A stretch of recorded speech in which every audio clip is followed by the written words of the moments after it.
एक जंगल में एक शेर और एक चीता रहते थे। शेर ताकतवर था, लेकिन अब बूढ़ा हो चुका था, इसलिए तेजी से दौड़ नहीं सकता था। इसी वजह से शिकार करना उसके लिए कठिन हो गया था।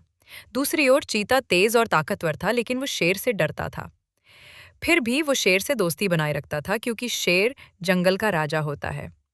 उसे लगता था कि अगर वो शेर से दोस्ती करेगा तो कोई भी खतरा उसे नहीं छुएगा।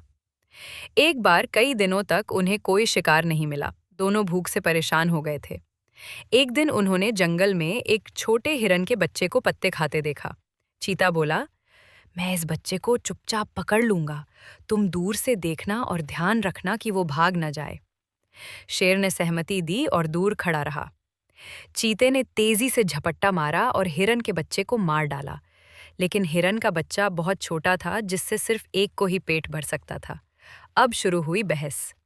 चीता बोला, मैंने ही इसे मारा है, इसलिए इसे मैं ही खाऊंगा। शेर गरजा, मैं जंगल का राजा हूं, मुझे ही इसका हक है। तुम तो तेज दौड़ सकते हो, जाकर और कोई शिकार पकड़ो। धीरे धीरे दोनों की बहस बढ़ गई और वे लड़ने लगे। पंजों से वार करते, गरजते हुए दोनों एक दूसरे से भिड़ गए। वहीं पास में एक सियार ये सब देख रहा था। उसे एक चाल सूझी।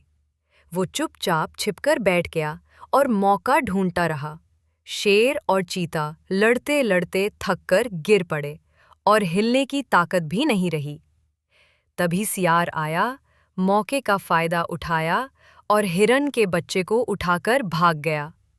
शेर और चीता उसे देखते रह गए, लेकिन कुछ कर नहीं सके। कुछ समय बाद जब वे थोड़ा ठीक हुए तो समझ में आया कि बिना वजह की लड़ाई में उन्होंने अपना शिकार खो दिया।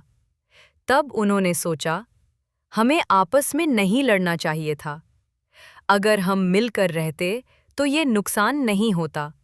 भविष्य में अगर हम साथ रहेंगे तो सुखी रहेंगे, लेकिन झगड़ा करेंगे तो इसी तरह नुकसान उठाना पड़ेगा।